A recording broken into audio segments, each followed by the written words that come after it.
So you and I saw the other 1977 sci-fi classic, Close Encounters of the Third Kind, in the movie theater, which is really dope. I thought that was a really good experience. And I did want to mention what really stood out to me about that experience with you is that third act where all the UFOs start coming. Like, it played exactly how I was hoping it'd play in a theater. Like, you could really hear a pin drop in that third act of that film. It's I think because everyone was asleep. Except for us, like, we were the only two. Yeah, it was like 8 o'clock, so all the olds went to bed. It was late. Ish for old people. Sorry. But yeah, no, it was a really good experience. Like, there was nothing like that movie in the movie theater. Like, it was the best way to see it. There's no doubt. And it's been on my wish list for a little while. So I thoroughly enjoyed it, man. It was awesome to see it with you. Yeah. It was a fun experience seeing it with you. But I'm still going to go with my hatred of theaters. Yeah. I hate them so much. I hate going to them. I do not like seeing movies with people because I get to enjoy a movie and see someone's cell phone screen. Even at the Close Encounters re-release, we had the same problem with moviegoers. Like, there was the same thing going on that usually goes on there, and that was not a fun part of it. 100%, especially when it was like, because you could argue like the first half hour and the last half hour are the best half hours of that movie. And a lot of our issues happened in the first half hour, sadly. And like, yeah, it was, no, I agree with you. That same issue with moviegoers was there. It was constant, and I just don't understand it, why it's just, it's constantly happening. That's why I've just taken such a liking to the drive-in. I always can't wait for summertime because I'm in my car, I'm in solitude, you know, I don't have to worry about the people around me at that point. Yeah. It's just, it's nice. I very much miss the wonderful world of streaming movies. I'd rather pay $20 and enjoy a movie quietly, no phone, darkness, and AC. Because we also saw another movie called Maxine, and the theater had literally no AC in the middle of summer. And that was just horrible. Well, that was wrong. They should have told us about that and like give us discount off the tickets. I'm still going to write them an email about that. Yeah, the theater, I just don't like the theater experience anymore. The only place I do like is kind of like the Alamo Draft House. You know, it's a sit down. Yeah, we got to do that sometime together. Like we haven't been together. Restaurant style. I think dinner and a movie restaurant style. I'm sure everyone knows what Alamo Draft House is. Yeah, we have something similar to that. So I went to that to see my first screening of Maxine. Yeah, and it was wonderful because everyone who goes to that theater is there for movies. Yeah, it's not there to go. It's not a bunch of kids going, "Oh man, let's go see this movie, man," and then they just don't care. Like I saw Long Legs last night. And a group of kids came in right in front of us. I'm like, oh, for the love of Christ, I'm going to have to scream at children. Even though AMC's site says they don't let children in after 6 o'clock, there are a lot of kids in that theater. And I don't know if that movie bored them. I don't know if the movie just had such a strong hold on them, but they were quiet. And I was thankful for that. That's good. But it's like when I saw the TV glow, loved that movie, and there's kids sitting 3 seats away from me taking Snapchat stories. They're literally taking each other's phones, doing camera photo. I don't know, I'm a boomer, man. Leave me alone with that crap. No, see, that's one I had the luxury of watching at home. You know, so I was, you know, it was different. But I very much I'm not trying to sound like a snooty person or anything. I pay money for a movie. I just want to enjoy the movie. That's, I think, the benefit and the con. Or there's a con. I don't want the studios to start buying theaters because, like, especially where we live, a studio is going to buy our theaters and it's going to be, okay, you have to watch this studio's movie. However, I do think the pro to that is I do think that they will be more picky about the audience part of it. You know, like I don't think so. Really, I always did. Like, I always think that, like, I'm not like, you know, saying that this is who would buy our theaters. I actually highly doubt it, at least where we are at. But like, if Disney bought our theaters, I do think they'd be picky because Disney's that company that's like, you got to play the movies on this big of a screen for however many long of a time. Like, I do think despite some of the quality choices of some of their films, which we'll actually get into here in a little bit. I do think they are picky about how people experience it, like in a strange way because of their, like even like something like The Lion King that came out, which I know you enjoyed, but like that movie, even that one, it was like, okay, you had to play The Lion King for like 4 weeks at a time on the biggest screen you have, or something along those lines. Like they're very gun-ho about the experience. I think like Warner Brothers is the same way about their movies. Like I do think that they do want the experience to be like quiet, and they want people to experience the movies in a certain manner. But I again, the con to that is, like, let's say Disney did buy our theaters, we can only see Disney movies now at our theaters, That's kind of how it is anyways. Yeah. I usually have to drive an hour to go see a Neon movie or a A24 movie. Yeah, it's kind of a shame because I actually think that because I hear a lot of people who complain like, why don't they make anything original anymore? This is a quick tangent, and I'm always like, they do. This shows how good Acolyte was this week. That we're talking about everything, but carry on. No, you're good. But I mean, I was just like, or I always tell people like, there's more original movies being made today than there was, however many years ago. Problem is we got, you and I, in our case, we got to travel 2 hours for them. That's the issue. Yeah. It's not that they're not there. They're 100% there, more so than ever, between the streaming services and, like companies like A24 or Neon or whatever. Oh yeah. There's more original movies being made today than there ever was. The issue is we got to travel 2 hours from, like you were saying. It's like we might as well have a Disney theater. But then you also look back into, like I look at like a Hitchcock movie, like Rear Window, like just take that within itself, which I hope we get to go to that Fathom event this year, which that'd be awesome. But like take Rear Window, for example, that was a theatrical release. That was a wide theatrical release. And I know that this is Starlight Shadows, and we're talking about one of the biggest properties of all time, which is a property I love. But I also got to say, like, I do wish that, these studios would release these types of movies wide, like Dune 2 or Quiet Place. I mean, those are like exceptions to that rule of those like independent feeling movies that are being released wide, but it rarely happens, Like, yeah, I mean, at our theater, all we get is Blumhouse schlock.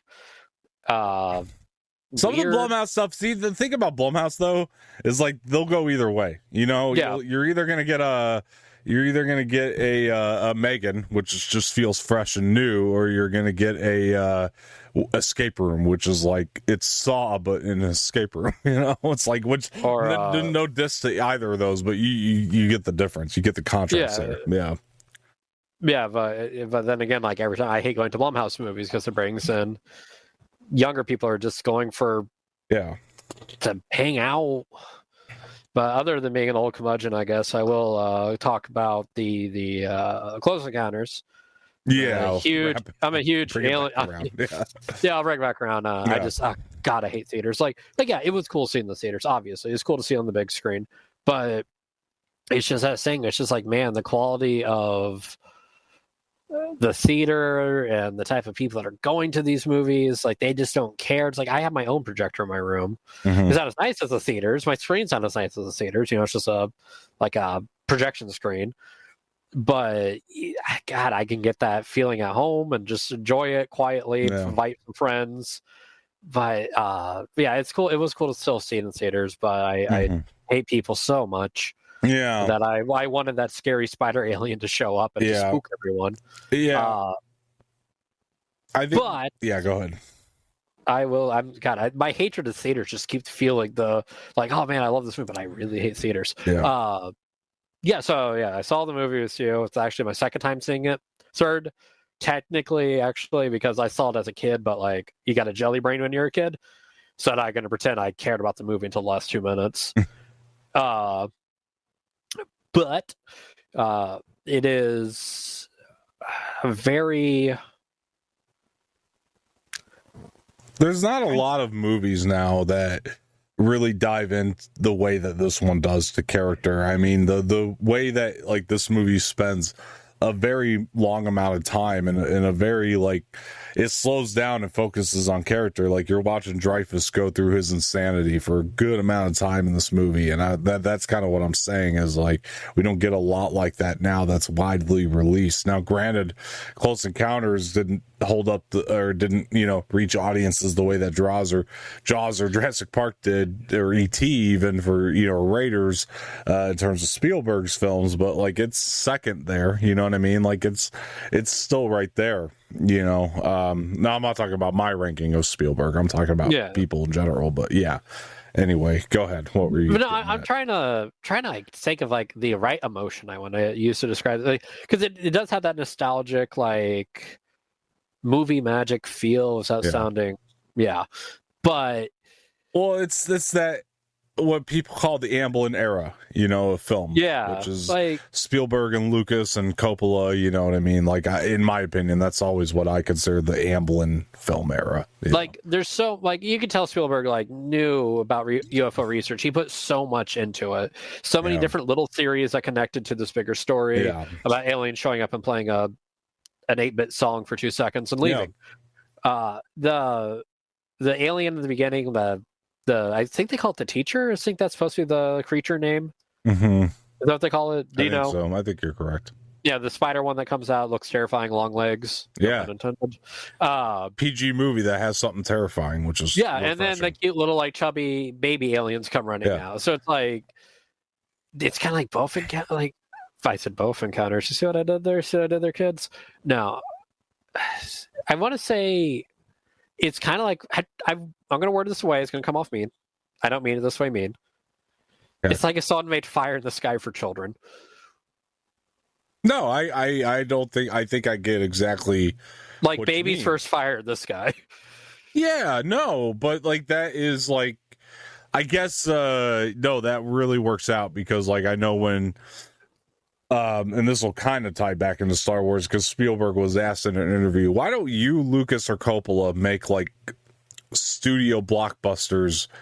Or why do you guys make studio blockbusters with your professional level rather than art house films? And Spielberg says, because we're making studio movies that are art house movies too. Like they're combined, and so I get what you're saying. Like it's got the art feel, but it's also got the studio feel. Like there is a way they cracked the code. That's what makes their filmmaking special. Lucas, Spielberg, Coppola, like that's what made their filmmaking special. Is they cracked the code to making art films and studio films that would appeal to the masses. Like it would appeal to the masses, but we didn't ignore the general the fundamentals of filmmaking at the same time. Like we kept it in check. So and Spielberg, I think till this day still does that. Like he's still like every movie he makes. Fabelmans was such a example of that. It was such a return to form for him. Like constantly just and just making sure that it's still a story. You can't just make spectacle. It's got to be spectacle and story. That's what I'm getting at. Yeah, because my comparison was Fire in the Sky because it's one of my favorite movies. Alien wise, that is. It's a great movie. Yeah. So if, like you did like a 1x1 with it. So Fire in the Sky, you have Travis get abducted. He comes back. He's very skittish. Yeah. No one knows what's happening with them. Very similar to Richard Dreyfuss after he sees a UFO.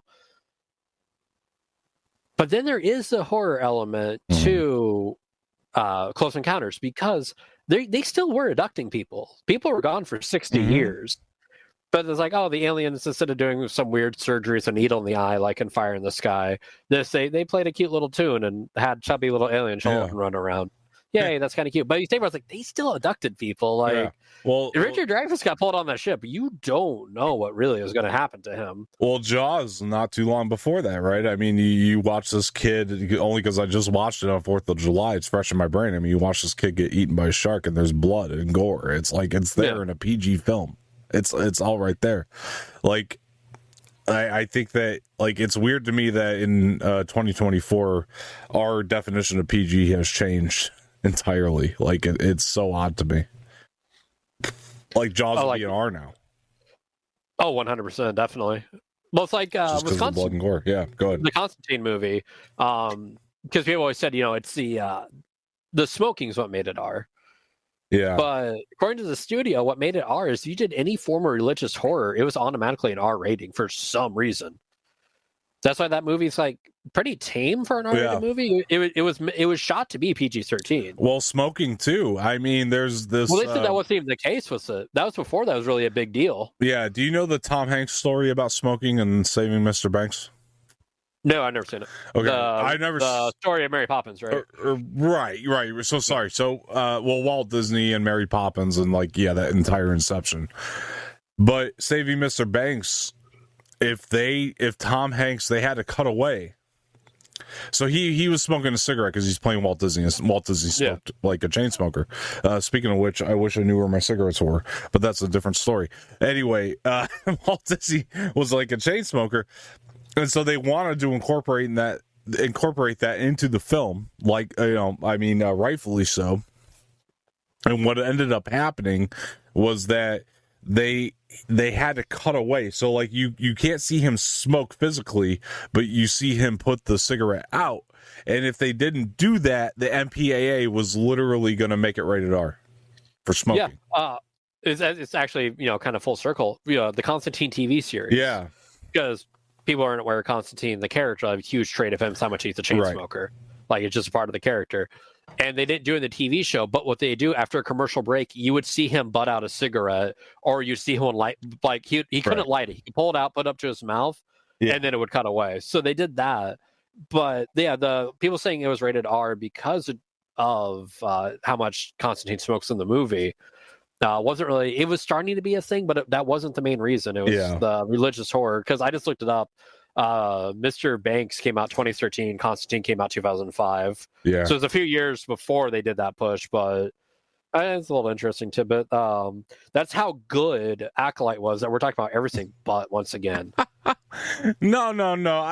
I don't like to ruin the flow of our conversations whenever. Yeah, no, I get it. I'm just being facetious because people are like, you definitely are being facetious, but let's talk about the Acolyte, I guess. That's a good segue. No. No. What's the Vader talk meme? More about let's talk more why we don't like the general public. All right, Acolyte, and then maybe we can get back to that. So this episode was entitled Choice. It's the 7th episode in the series. And they made a poor choice. Well, actually, let's do this. Let's start here. Welcome to Starlight Shadows, everybody. I'm Don Martino. That's Josh Richards. We hope you're enjoying the show. We're going to talk about the Acolyte, or Star Wars The Acolyte. This is a Star Wars-based podcast, and this episode is called Choice, and it's directed by Kogonada, which I always like because it's such a Star Wars name, although I will have many critiques about his direction in general. We will be getting into all of that here, and yeah, I'm going to start it out as far as what I thought of this episode. This is a bad episode. This is a really bad episode. There's really no sugarcoating this one. I do have positives, which I am going to start with once we get into spoilers, because there's so few of them. But for the most part, this is just a really bad episode. I really did not have a great time watching this. There were storytelling things, because the thing is, we get a lot of answers in this episode, and that was the thing we were building to.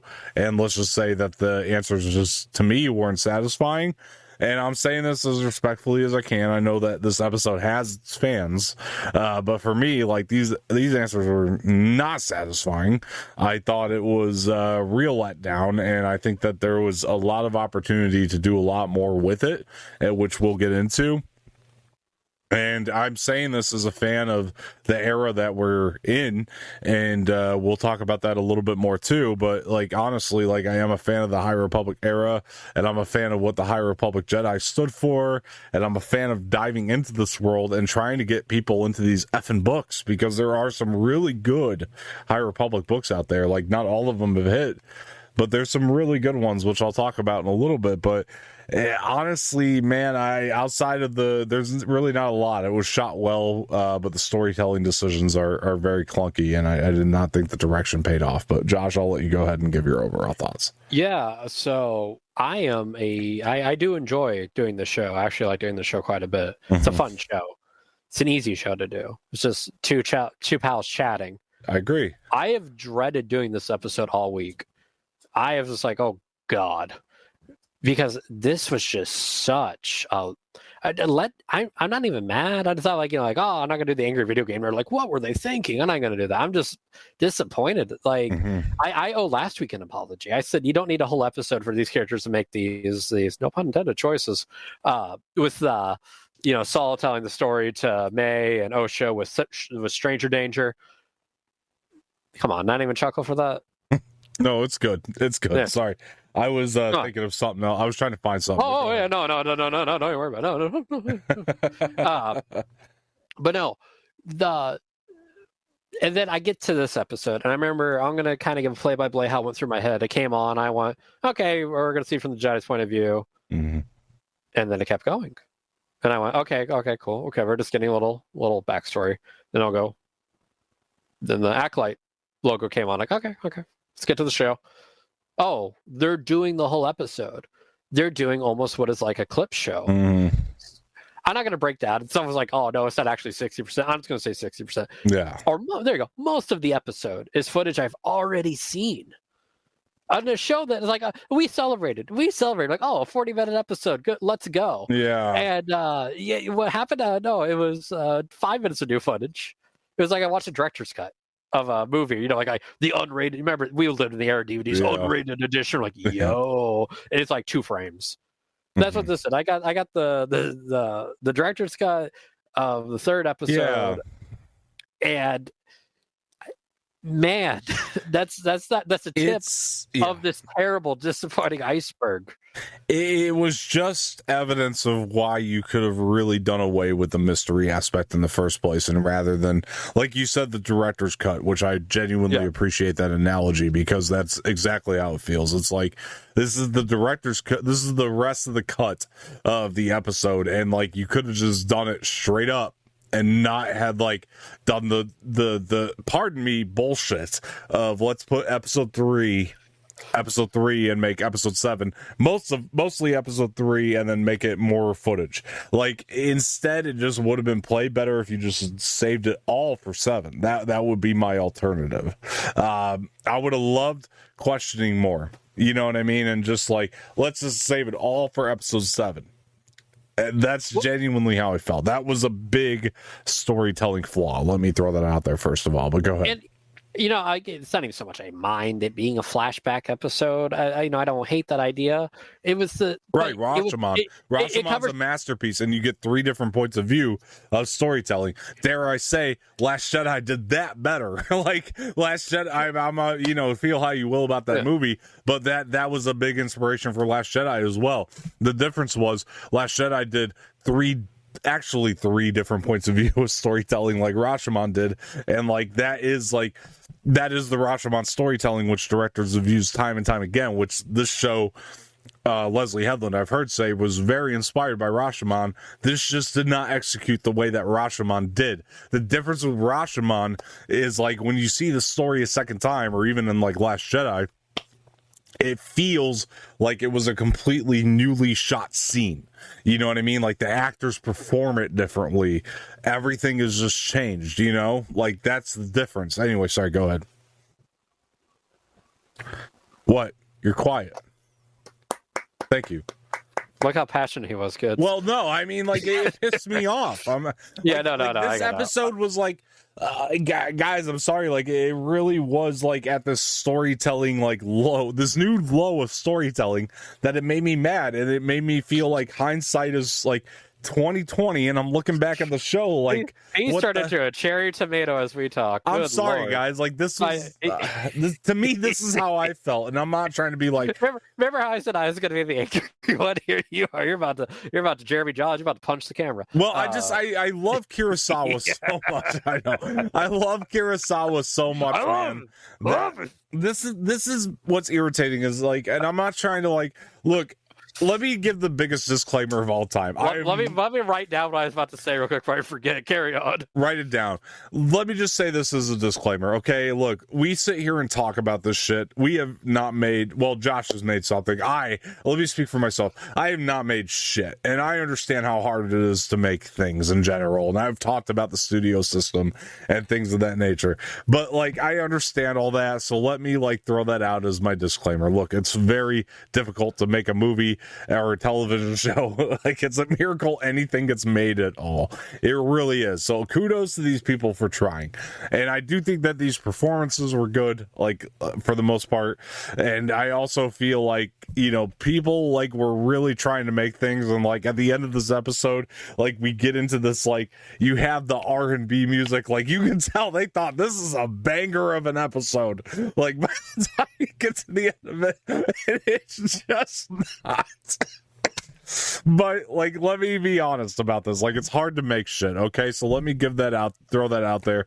But, like, honestly, guys, like, look, this just, like, misunderstood. What makes me mad is, like, I'm a Kurosawa fan, and Leslie Headland says she was so inspired by Rashomon, and, like, I always said, it didn't take one person to screw this up this bad. Like, I don't blame Leslie Headland, I don't blame Dave Filoni, I don't blame Kathleen Kennedy, I blame a collection of ideas that just came together and did not work at the end of the day. And again, because I am a Kurosawa fan and I'm a Rashomon fan, like, hearing that this was inspired by that, it just was like, you misunderstood Rashomon completely.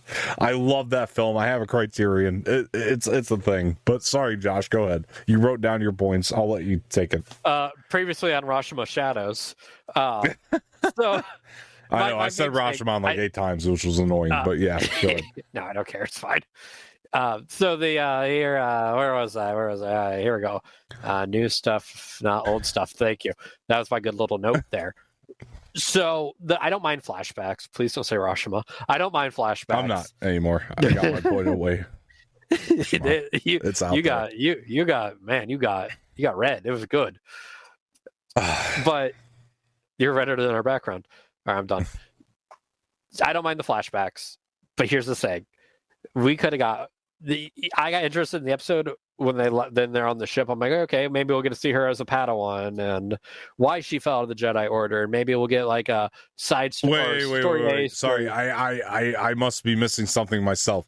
Maybe we'll see her as a Padawan. Who's her? Yeah, okay. The only character that's a Padawan? No, but I don't know who you're talking about.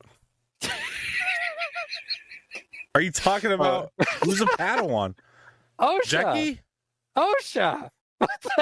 Oh, you thought we were going to go even more further is what you're saying.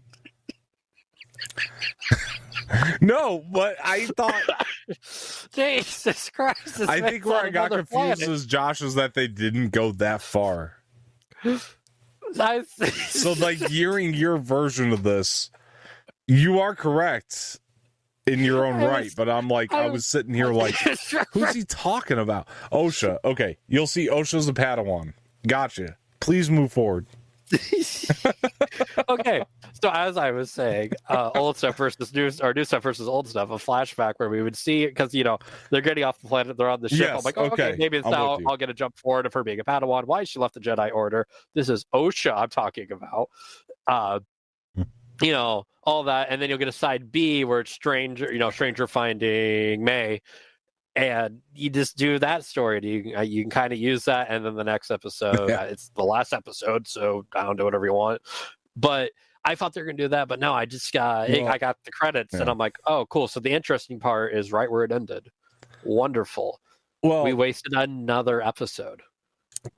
Yeah. Let me throw the positives out really quick, just because, like, I want to get to them, because, like, again, as I said in my disclaimer, it's hard to make shit, and there's some things, like, I want to throw out as positives, and I want to go circle back around to your points and jump off them.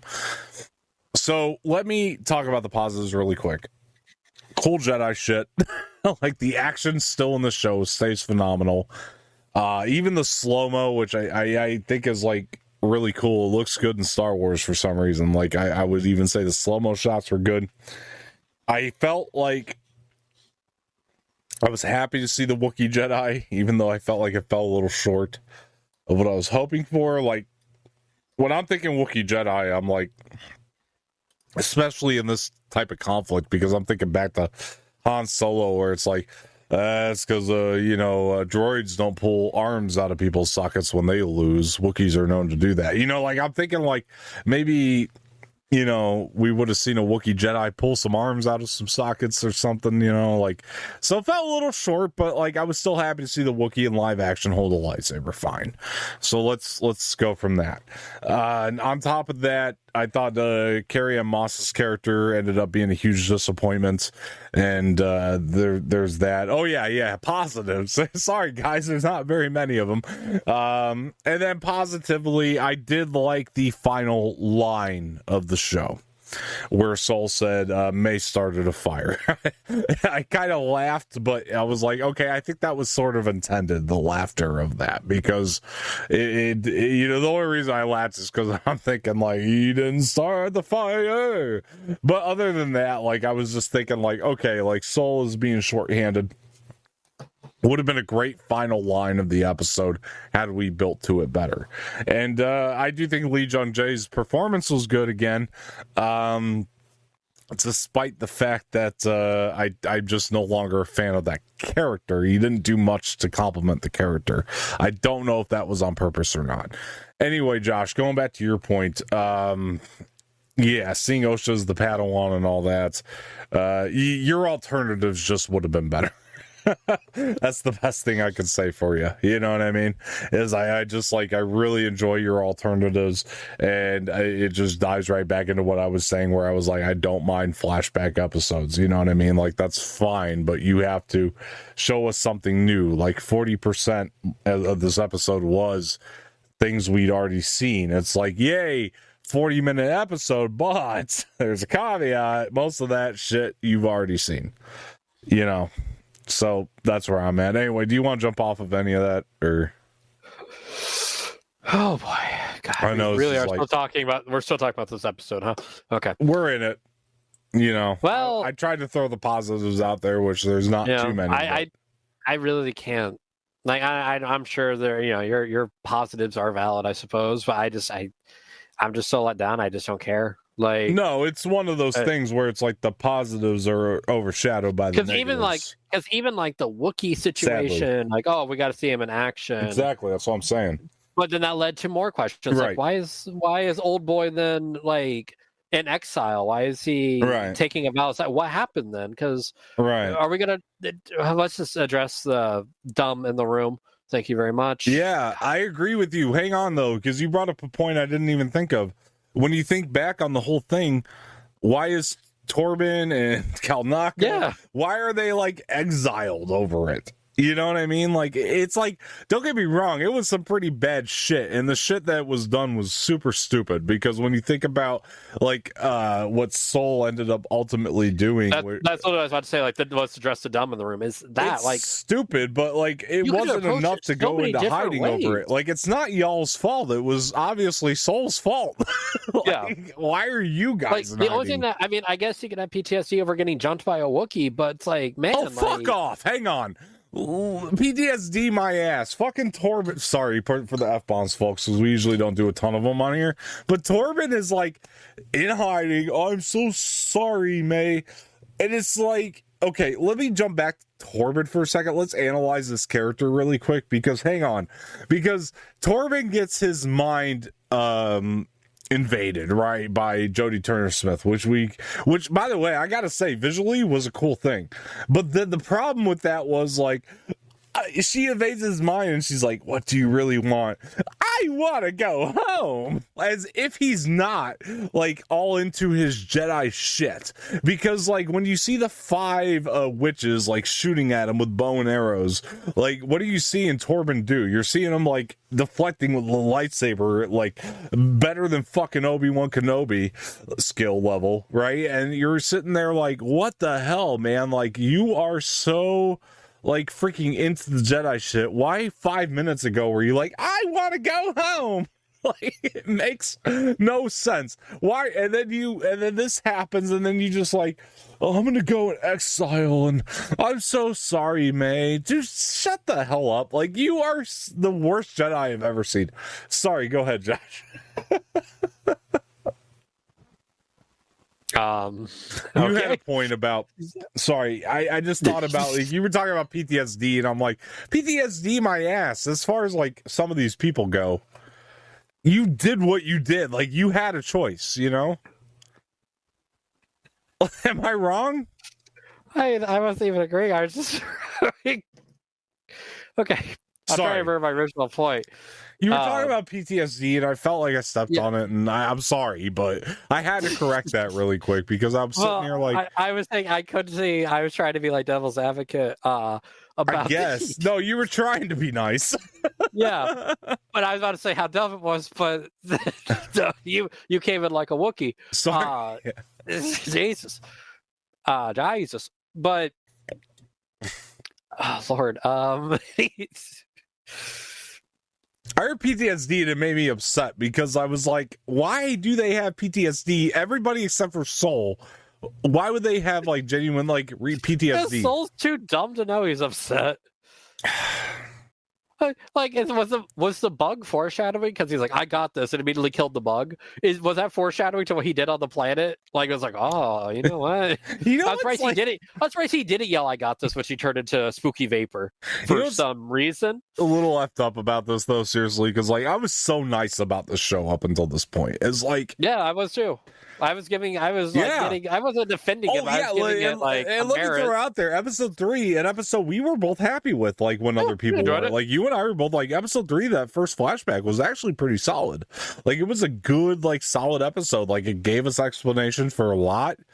And then like I feel like maybe I don't want to like overstep the point here because. Like overall, like guys, we like shit when it's good. You know, like I know that's like a weird, simple thing, but like genuinely, like I don't want to be like overly negative about Star Wars here because like genuinely, like it's the same thing we said when about Boba Fett and all this other stuff. It's like, guys, we're still gonna go back and watch New Hope and Empire. Yeah, it's and Revenge. It's not even that this is a bad Star Wars show. It's just a bad show in general. It's just we're just talking about general storytelling ideas, and we're still gonna watch the shit we like. Like it doesn't ruin Star Wars for us or anything like that. I will never think of this show again after I've said. Yeah, it's just like okay, that was that, and like let's see what they got next. Hopefully, Skeleton Crew's good, and if not, it is what it is. Like I said to him private off the show, however you want to phrase it. I was like, I can't wait for next week because we'll never have to talk about this again and focus on the cool things going on right now. Not going on, but we have planned.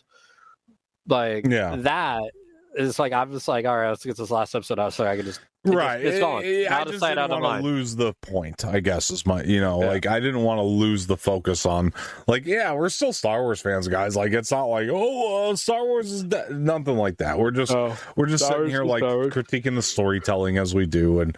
And like, let me talk about really quick.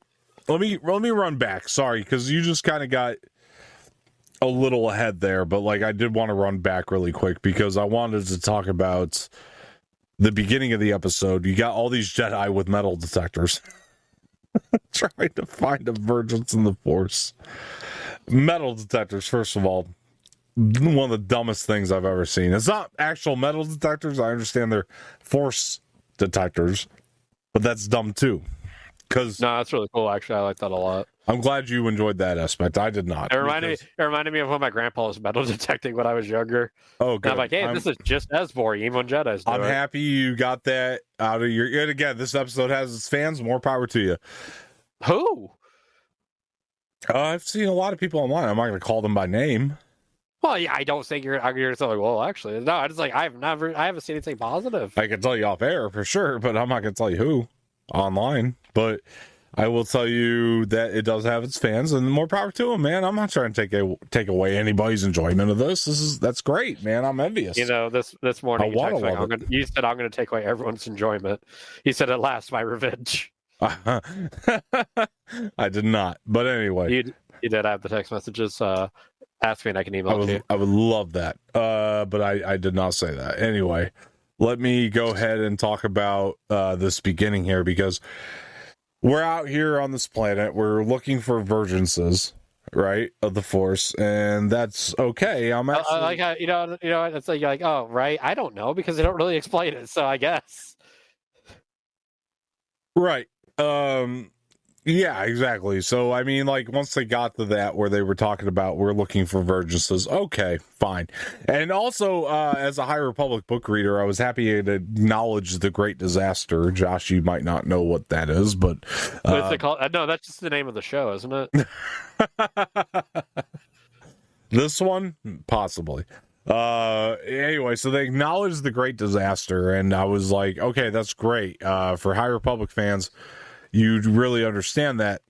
Now, actually, I might have to dive into this a little bit to get my point across, but so you got Jedi walking around with these metal detector looking things anyway, trying to find the Force, and I'm sitting there like, okay, that's really dumb, because what you could have done alternately is you could have had these Jedi separated from the get-go, right? Like 16 years ago, that's where we start. 16 years before the events of the show, and we're starting with Jedi. The first thing you could have done is had these Jedi as separate areas of the planet, and you could have done something similar to what you did in the chapter of the High Republic, which is the one that's explaining what the Great Disaster is. So, to give just slight context, which isn't much of a spoiler, it's at the beginning of Light of the Jedi, which is the first High Republic book. This great disaster happens where the ship pretty much like implodes, and it takes out planets, and these Jedi from all over the freaking galaxy have to like stop this ship. And what's fantastic about that is the creativity of it is really great in the book anyway, because you have all these Jedi at different parts of the galaxy. Now, I told you, remember, like in the beginning of the High Republic, I'm taking notes. I'm like, okay, I got to keep up with all these characters. Well, the way they pay it all off is by having this great moment where all these Jedi from all across the galaxy have to come together and sync up through the Force to stop this great disaster from taking planets out. It's this beautifully written chapter, and it's amazing when you read it. You're like, oh my god, like, okay, so all these characters that they were introducing all mean something now in different points of the galaxy in the High Republic era. Like, it does feel like this cohesive universe, and that's what sells you on that first book of the High Republic. They could have done something like that in the beginning of this episode, where all these Jedi, and I'm not talking about all across the galaxy, but just on one planet alone, all these Jedi could have been on different parts of the planet.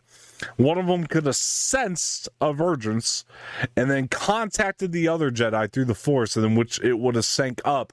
Because I thought the goal of this show was to get people into the High Republic publishing. That's what I heard. So I would imagine you would want to do something with the Jedi that happens in the High Republic publishing to make people go, oh shit, Jedi were like that back then, huh? That's my take. What do you think? Sorry, I know I'm giving you I don't really have a take. It's just like, I guess, sure, go for it. Well, I mean, did you like the beginning of it where like they were using the metal detectors, honestly, or was that? No, I was being facetious. Yeah, I thought so. Yeah, I was making fun of. I said my grandpa used to do it all the time. I guess, I mean, is that like a better alternative for all of them to use the Force to sync up, rather than being all together in an enclosed spot? I think a lot of things are better than doing what they did, but I mean, I just need to see it on the screen. Yeah, let me be honest. Like, neither option is very creative, but at least like that, what you described could be on the screen, and like, man, that just looks like a hot mess. Because some things work. Neither option is creative, but I mean, I think at least one of the options references the High Republic novels. It doesn't look like you got a cheap prop in front of you. And then the other part of this is like they get on these speeder bikes. They use speeder bikes a couple different times in this episode, which looked like a fucking JPEG. Am I being wrong about that? Like, they really did. You're calling it a JPEG. As great as these shows look, or this show, I'm sorry, as great as this show has looked thus far, for some reason you get to the speeder bikes and it looks like a JPEG, and you're going, where did the $170 million budget go? Not to the speeder bikes, evidently. Hey, it could be inexpensive. It could be an NFT, bro. I need to see this finale. That's, I guess, what it comes down to. Is I'm sitting here like, yeah. I'm still laughing. You're saying it looked like a JPEG, but I will be honest. I don't remember speeder bikes, but I was also kind of There's a few staring at I was staring at my phone most of the episode because I was very annoyed. And I was like, "Great, this is just great." I blocked out most of that episode. Those the speeder bikes looked bad, man. They were really bad. Like, and I'm saying this in a show that looks mostly great compared to some of the others. Like, really, truly, this show looks a lot better than Obi-Wan and Book of Boba Fett in terms of the effects of it. But then you get these speeder bikes, and you're like, "What the hell happened?" Like, you guys were doing so well in terms of the aesthetic, and then you got to the speeder bikes, and it looks like a JPEG. It really does. I mean, I don't know what else to call it. That's what it looked like to me, and came off with me. Anyway, I was really glad to see that.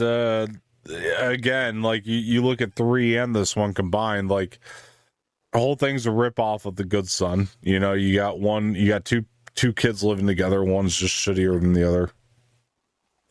And then you got to save one by the end of it. You can't say the whole thing was a rip-off of The Good Son. No, I mean just in terms What point did May start shooting dogs? No.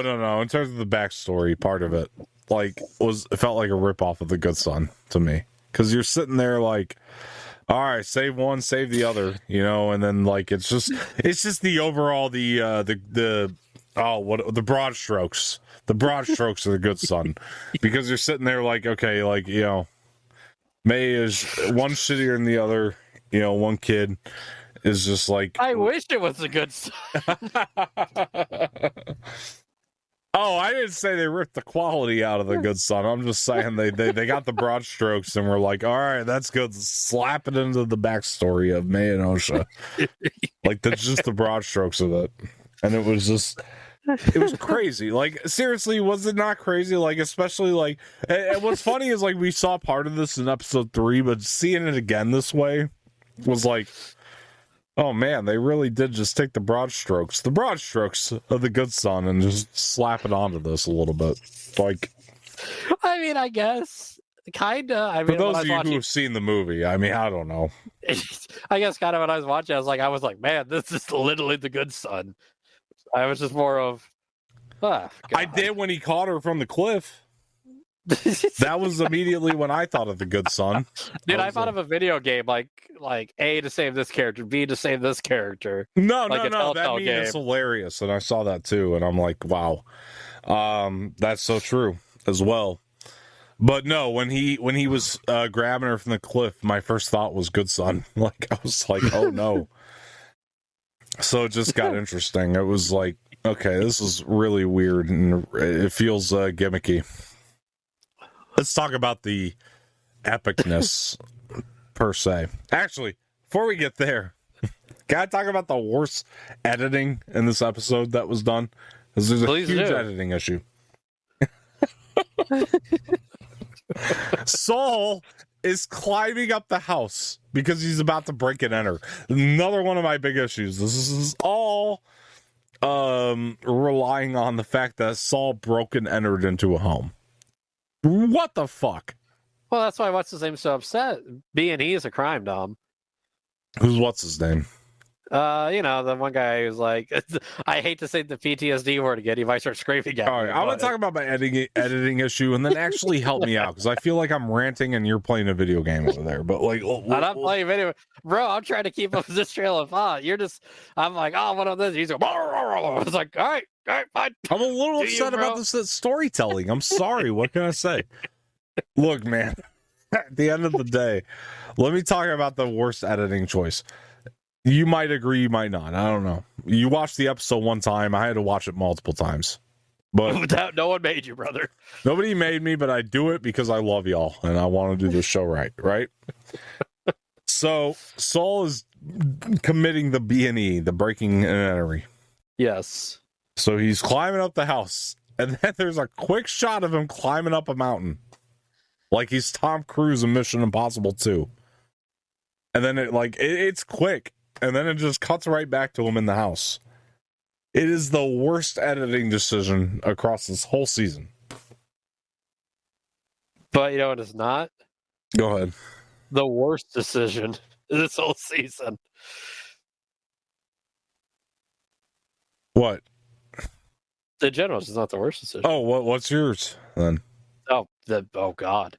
The time, the story. Oh, good Lord. There's so many. What can you pick? You can spin a wheel of bad decisions and just land on it, bro. Yeah. I'm going to say runtime. Runtime is probably the show's worst decision. I don't love the runtime.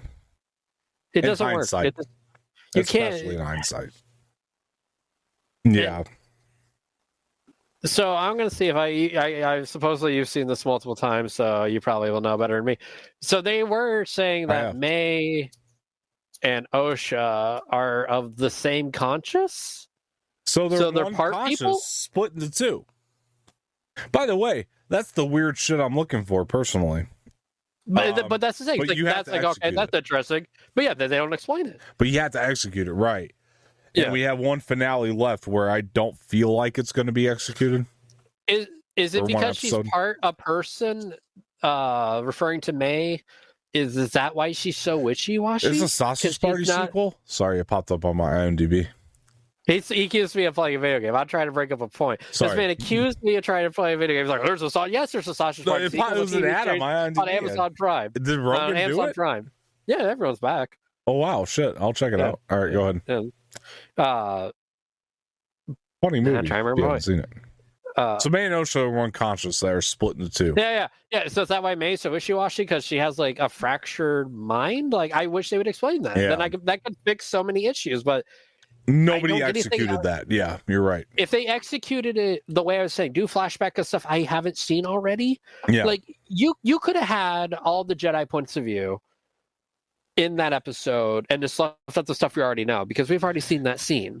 Yeah, we've already seen them. We would get the whole story if we just saw the Jedi side. I think, and at the parts that we've already seen from episode 3. What was an even bigger issue with that is the fact that they almost made it like, for some reason, it was the weirdest thing. This is another, maybe it's an editing thing too, but like one of the weirdest things is they were talking about, okay, they're one conscience, and then they decided to define that as a virgins in the Force. Which was so strange to me. Like, virgins just means Force sensitive, last we knew. Like, how has all of a sudden these two consciences, or this one conscience, being split into two people become a virgins? Like, I didn't understand that one iota. Like, it was so weird to me, the execution of that. It felt off and not right and just like against the grain in a bad way. You know what I mean? Like, the virgins has been explained. I mean, they talked about virgins in Phantom Menace, like Qui-Gon when he found Anakin. I've discovered a virgins in the Force, whatever, when he goes to the council. That's fine. But the way they're using that terminology here is ridiculous. It doesn't make any sense to me. I do need to take a break because I have to use the restroom. So is this a good time for you to take a break as well? We will. Yeah, I'm gonna get some water. Yeah. Okay. What happened to my? There we go. Okay. So we will be right back, folks. We're gonna take a quick break here, about 2 minutes, and we will see you guys in 2 minutes. So here we go.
Hey guys, so sorry. We're going to take another 60-second break and then we will be right back.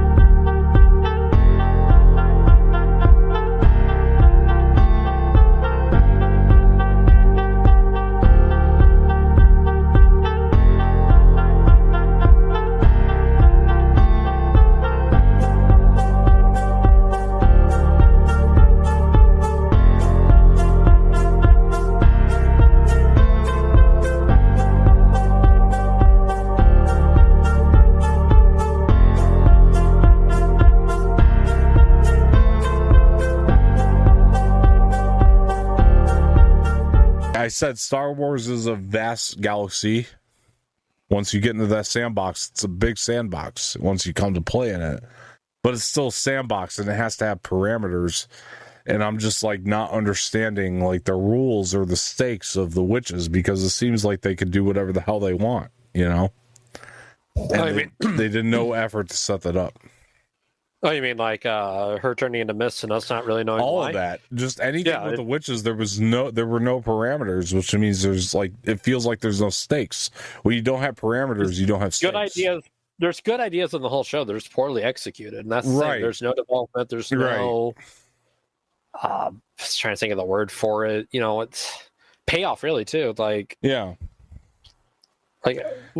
we next week is the season finale. Yeah. I don't know what the big bad is. I don't know what we're fighting towards. Yeah, there's theories, but probably going to be, you know, did you have a theory this whole episode was going to be nothing but 60% of stuff we already seen already? Right. Like, I just kind of abandoned all, like, okay, whatever happens, happens. I'll quote Cowboy Bebop. Like, I literally, like, yeah. After next week, I am never thinking of the show again.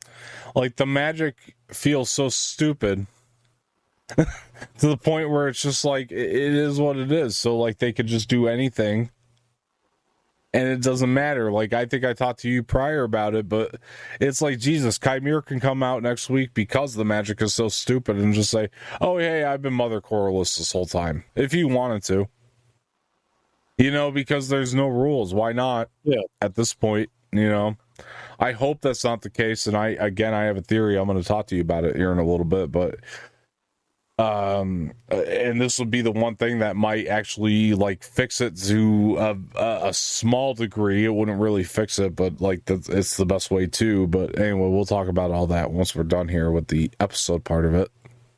I mean, I think we talked all there is to the episode. No, I agree. I mean, I would just want to dive in one more time to the actual ending of it when we're thinking about, at the end of the day, when we're thinking about, you know, what Carrie-Anne Moss's, Indara, pardon me, Master Indara, what she meant to this whole thing was literally to just be stupid. Because what I will say in defense of Soul is he was like sitting there like, you know what? I really effed up. As dumb as that F up was, because he literally just got spooked. That was the whole explanation for why he screwed up, is he got spooked by dark magic and just decided to be impulsive and stab this whatever it was, you know, Jodie Turner-Smith, who was good in the episode, by the way, performance-wise. Got to be honest with you, I actually was really happy with her performance in the episode, but once it came down to, you know, just him stabbing her, it was and like... her saying, I was the one that's going to let May leave, and it's like, well, why not May? Osha leave? Which actually, if you'd built to that better, could have been so cool. It could have been so dramatically cool. And they didn't capitalize on that. They just decided Why was she turning into mist? Exactly. Like, nothing about that got executed well. Yeah. I guess the explanation would be to defend herself, and then Soul got spooked by it and decided to, again, defend himself, you know, and just was like, oh, I'm just going to stab this mist. It was just like the bug all over again. Yeah. This Jedi who continues to again, who I love as a performer, but just continues to say dumb things because of the script he was given and do dumb things now, just ruin that character for me. Like in a way that was like, wow, what an idiot, you know? And just when you get back onto the ship and you're talking about Indara seems to be tone deaf to everything that just happened before. And it's sitting there like, oh, well, you're really going to take away this child's dream? It's like, bro, like, yeah, she might be a child, but yeah, we're going to be honest with her about what the hell happened, which is what Soul wanted to do. And then they even took that great characteristic away from him, which I guess to a degree explains everything that happened before, because you're like, okay, well, he did straight up freaking, like, I wouldn't even say lie, but he twisted the truth, at least, just to be fair to it, when he said May started the fire. But why are you listening to Indara? Like, I get like Indara was set up as like she's clearly the leader out here, but like at the same time, you're sitting there like, bro, like Soul, you had to give Soul a better reason to go against his morals, to me. And they just didn't execute that, other than Indara saying what she said, which is like, oh, this child lost her family. You're going to take away her dream. Like, that was like high school bully shit. You know, like that really was like high school peer pressure bully shit. And it's so amateur for these, I'm guessing 30-plus-year-old Jedi to me. And I'm sitting here like, really? That's what turned you? That's what made you lie? That high school amateur bully shit? Like, come on. You know, like, you've been trained in the ways of the Force, you know? And what Indara was doing was borderline Sith shit, but we're supposed to buy, at the beginning of the episode, she's this, like, great Jedi that May killed, and we're sad about it. Now I'm not. I'm like, good. She's a freaking piece of shit, as far as I'm concerned. No offense. She kind of sucks as a human. Am I wrong? Like, she's just, no, I mean, like, look, I don't wish death upon anybody, but come on. What? No, no offense to a fictitious character. No offense to Carrie-Ann Moss is what I meant. Oh, yeah, she's a great actress. Job. Yeah, she's a good actress. I'm just, like, saying in terms of, like, she took kind of a bummy, shitty role. I mean, you know, I'm not going to speculate much, but it could be like the Madam Web situation. Oh, no, it happens. Look, every actor has it on their resume. You know, I'm not trying to say like it's. And again, that's why I put the disclaimer up top here, where it's like, look, it's really hard to make stuff. It really is, but there's just storytelling things here that I'm like, it's not for me, man. And even judging by the ending of this, where the credits were rolling and they played that R&B song. And it was like, it kind of got to a point where I was like, I've just accepted now that this show was not made for me. You know, it's not that this R&B song was bad, by the way. What did your mom think of it? Because she hasn't seen it. Yeah, this week she has not seen this one yet. Which that could be a good conversation piece, because you know, this whole show she's been adoring it, and she's very casual. She didn't like last week. But she didn't like last week? She didn't like last week, yeah.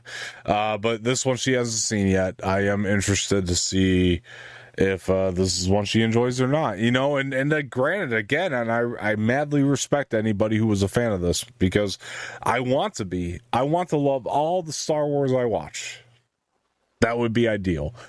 It's not a perfect world, so it's not going to happen, and I get that, and I'm not going to be unrealistic about that by any means. Look, this show is for some people. It is the minority, but it is some people, you know, and I have seen those people, and it's people that I respect who have enjoyed this, and I'm like, oh, well, you know what? I'm so envious of you for enjoying this. Like, I'm never one of those people that's like, oh, you enjoyed it and I didn't. F you then. You're an idiot. No, it's not like that. It's like boring. Yeah, it's like, oh, okay.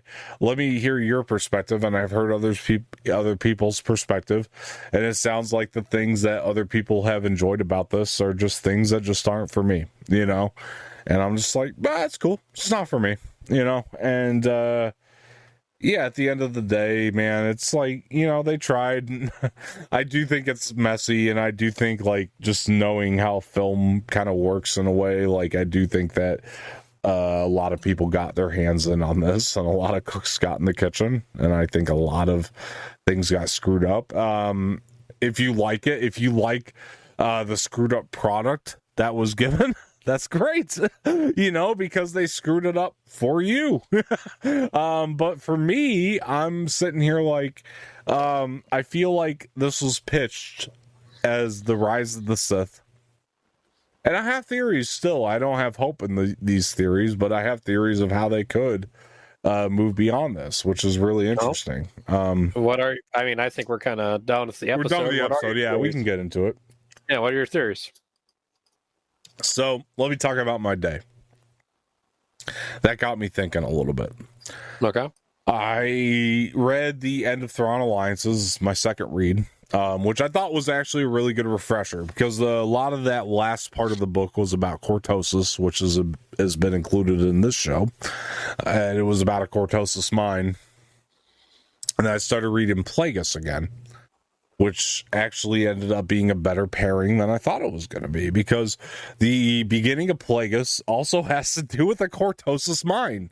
So it was like, okay, I'm cortosis and then cortosis, which is really, really interesting, because this show has incorporated that. I think one of the things, let me say it's not a theory. It's just like a alternate as to how you can fix this. Perhaps. Manny Jacinto is the best part of the show. You and I both said that, I think. Like, his portrayal of that Sith, outside of, like, Jecki, maybe, who's passed on. Manny Jacinto. The only two characters we've ever applauded. 100%. Like, Manny Jacinto is as an actor, as a stranger, has been doing incredible things with his performance, and I think he's just wonderful, and I would hate to see them fail his character. Because one of the things I thought, this is actually what my actual theory is that he's just Mother Corliss, because that magic's stupid anyway, and that ends up being Manny, and she's coming in disguise. That's my theory. But if you want an alternate to that theory, make the Remember Me line make more sense, I guess, with well, no, because like our buddy Keaton pointed out to us, oh wait, that was all the shop, and I'm like, oh fuck, that's true, that's dumb.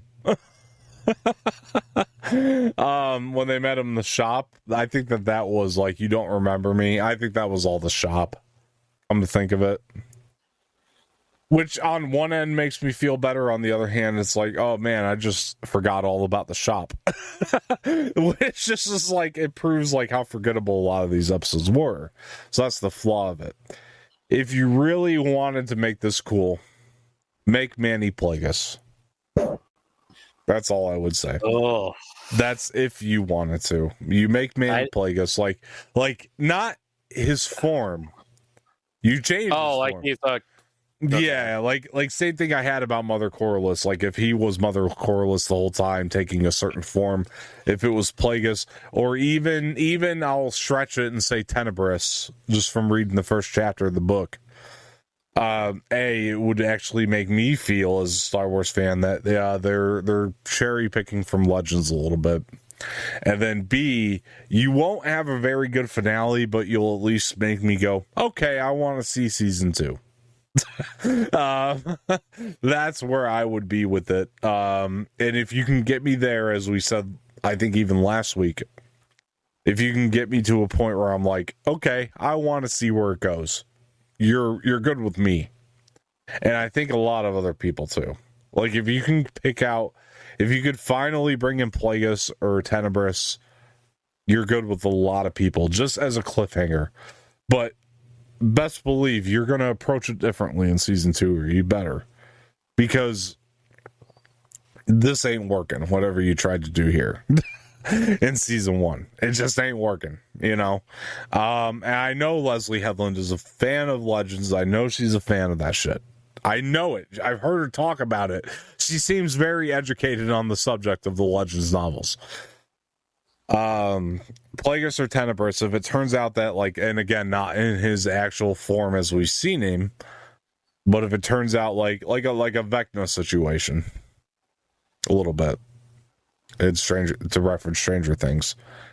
Yeah, man, I'm gonna be really on board if you pull that out at the last moment. I mean, we got 40 minutes, including the credits. It's enough to at least give us a cliffhanger. Yeah, that's but then what again, it goes against what she said, where she was like, "Oh, I did this season to be a one and done," or you're going to get everything. Yeah, but she did add to that. She did add to that upon my research. She did add to that. She said one of her additions to that answer was that we were not going to learn all about the Stranger this season.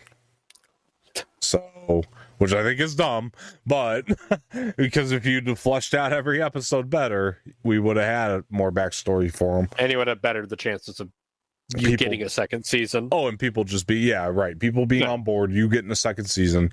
100% agreed. And again, I don't blame Leslie Headland singularly. I think that this took a lot of hands to screw this up.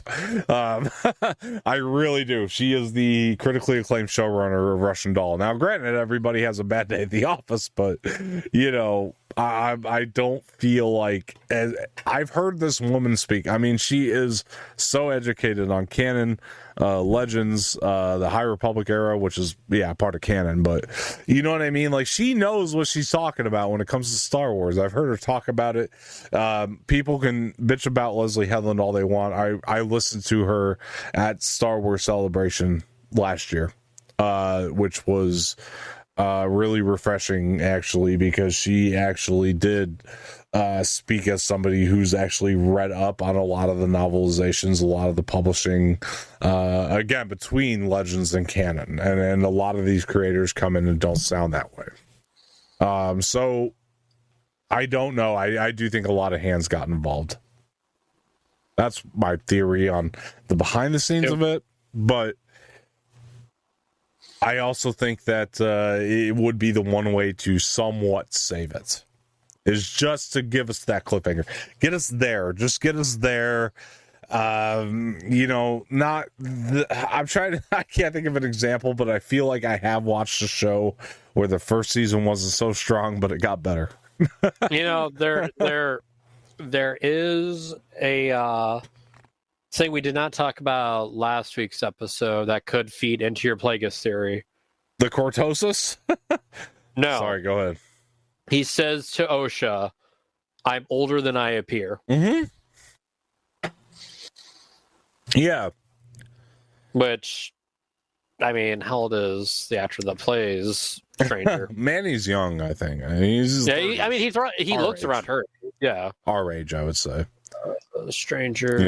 But you're right. It's just, it's the one saving grace that you can at least do. Plagueis, and at a stretch, Tenebris. Which both would theoretically go a little bit against Legends, from what I've read so far. Well, I mean, Legends is not canon. But Legends is Legends, right? So he's 36. Yeah, exactly. So just slightly older than we are. So TV 20. Sure. I think it'll work. Yeah, but you have to do that. It's the only saving grace. I mean, unless they give me an alternative that shocks me and I'm like, whoa, looking back at the whole thing, holy shit. But I don't think that's going to happen. I'm not confident in that due to some of the storytelling flaws we've had. So I'm like, that's the one thing you can do, is get us to a cliffhanger where it's like at the end it's revealed that, hey, this was Darth Plagueis. Okay, finally we're getting somewhere. Lucasfilm, whoever got involved, y'all keep your hands off this shit. Let Leslie tell her story. Like, or vice versa, just depending on what the situation was behind the scenes, right? I mean, he's gone. Sorry, he's back. But I'm just saying, you have to do something. There's 40 minutes left. That's my point. Get us to actually a point. Less than 40. Right, exactly. When you take the recap and the credits out, it's about 34 minutes. It's enough time to get us somewhere to where we're like, Fuck, I didn't like the show. And with season the 2 show's is going to be hot. with the show's track record, it's getting a Snowerfest. That's why I kind of took the terminology of theory out of it and rather alternative to what would at least like save it. Also, I got another alternative, which actually follows along the same lines of the same alternative. Or you can put the two together and make a really cool show. Somewhat. Imagine it's Plagueis, and not only is it Plagueis, he wipes out all these motherfuckers. And it's like, yeah, I mean, granted, you'd be at a place where it's like, well, the season I was watching didn't really matter, but the fact that they had the balls to do that kind of makes me interested in season 2, or just a second series that follows them called The Sith or something along those lines. I don't know. Yeah, I don't see them even doing that, man. Like, oh no, yeah. I'm offering alternatives that would make us think like, oh, we got to watch another season of this. I'm not saying I have faith in any of it. I'm telling you alternatives of what would win us over, because, like, all right, if you're on a, I'm not calling anybody out, so don't take me the wrong way here. But if we're here on this podcast and we're just bitching without offering alternatives to the things we're bitching about, then we really are just being dicks, mindless dicks. But it's easy. It's better to offer alternatives. You know what I mean? Just to be like, look, this is what I think you could have done. Look, I didn't like what you did, but that's what's called constructive criticism. That's why I put these things out there, you know, is because, like, I'd rather just be constructive, you know, than just be a shithead about it and just like, yeah, no, I didn't like it. I mean, I'll be straight up, and I think I have been a shithead this whole episode to a degree, but, like, at the end of the day, like, I want to be a shithead and lead into, like, look, this is what you can do, you know. And I think that this would help. I really do. I don't think that there's any road to perfection at this point. I think we both acknowledge that with this show. There's no road to perfection for the Acolyte. It's that went out the window a long time ago. But what you can do, and if I'm like in the creative room looking at what we have and what we messed up, what my initial thought, if I'm Dave Filoni, I'm sitting there going, look, you're too far gone, but, you know, if I'm Dave Filoni, I'm going, I'm a nice guy, so here's what you can do, you know, like, to at least get people on for season 2. That's where I'm heading, you know. If I'm Dave Filoni, CCO, you know, I'm like, and this show did have extensive reshoots. So, you know, and what show nowadays doesn't? Good God. Every time there's a movie, I was like, oh, extensive reshoots. Extensive's like, oh, good God. Well, no, I mean, people exaggerate that all the time because most big productions, I don't know if a lot of people know this, most big productions budget for reshoots. That's a part of the budget. So every time you hear reshoots, it's not always extensive. This is one of the examples that had extensive. Like, I'm not talking about what was in the budget. Like, the budget, I think, ballooned a little bit because of the extensive reshoots. So I'm hoping that somebody who knew something about Star Wars, which it doesn't feel like anybody who worked on this show does, even though I know that's not the case. I know in my heart of hearts, people who worked on the show know shit about Star Wars. Doesn't feel that way. So I'm hoping somebody who really cared stepped in and is like, look, we're too far gone in what we've done, but if we want to salvage it, this is a route we can go. I'm hoping, but I don't have faith. You know what I mean? I'm hoping that somebody along the line said, you can turn this around by at the very end of it, or close to the end of it, in the finale, you make Manny Plagueis, and then we're back. You know, or you're somewhere. You're getting people curious, right? I said from the very beginning of a lot of Disney's endeavors. We'll just put it that way. Bring Plagueis in. People will be intrigued. I'm not saying they're going to be satisfied, but you're going to get people intrigued. If you can get there, we're all intrigued, because that's the story we wanted to see from day fucking one. And that's where I'm at. I don't know. Jump off this because I got to take a break from talking. I mean, I don't think this is the show to bring Plagueis in. Honestly, I just don't want him shoehorned into this. If you're gonna do a Plagueis show, make it a Plagueis event, man. Don't give me this story about two twins and then this is all leading up to. I don't want that, man. I don't want it. Well, I would hope that would be the idea. Is all right. Let's say they do.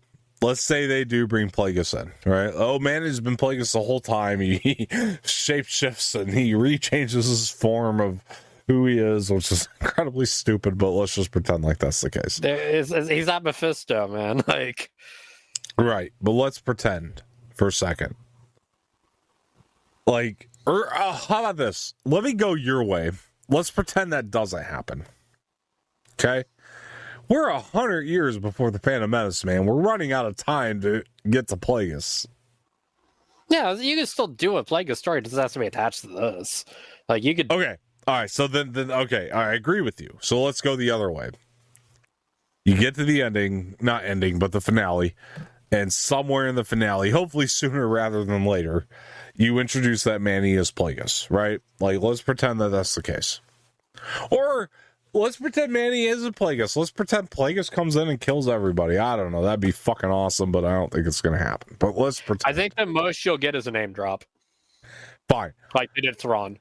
All right, but fine. Let's pretend you get Plagueis even at a name drop. Let's even say that it's that minimal, which would not make me want any more Acolyte. But let's pretend that you even get that minimal about it.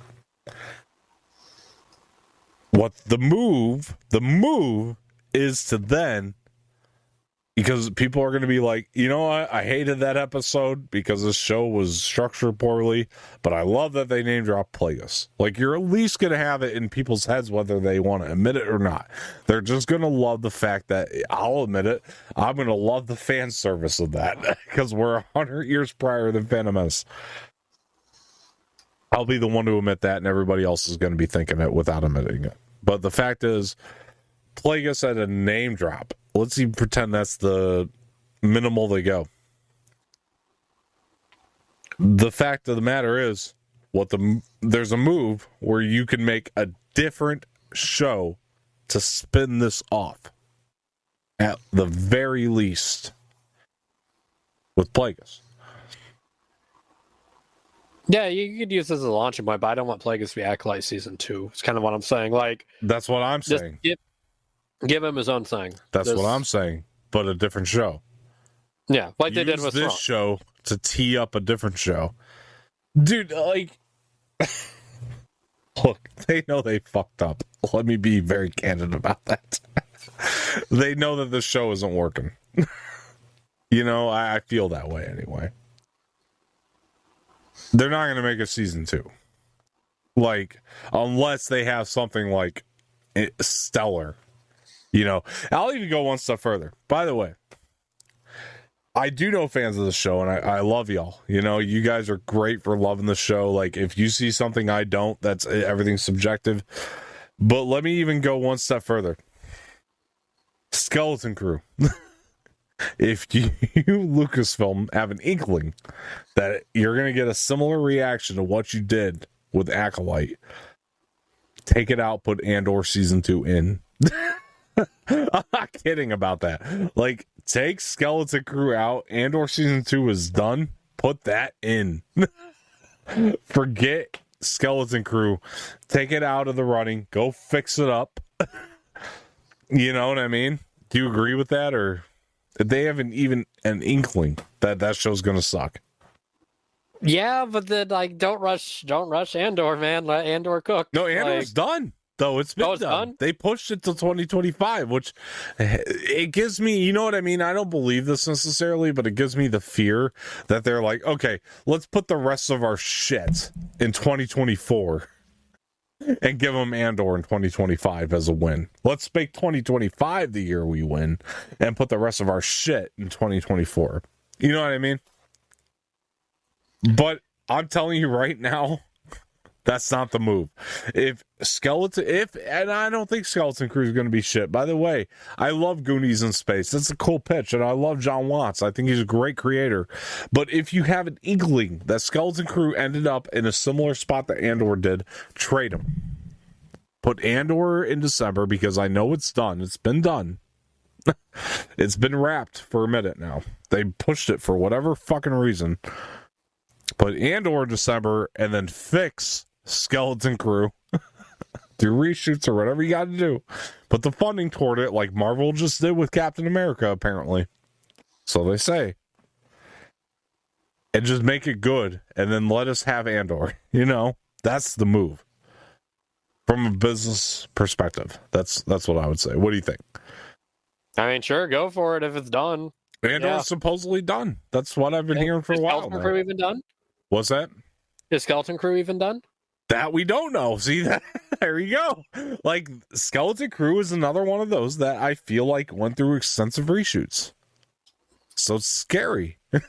You know, hopefully those reshoots were for the better. Because I think originally Skeleton Crew was supposed to... Yeah, it was supposed to come out last year, Skeleton Crew, and it already got pushed.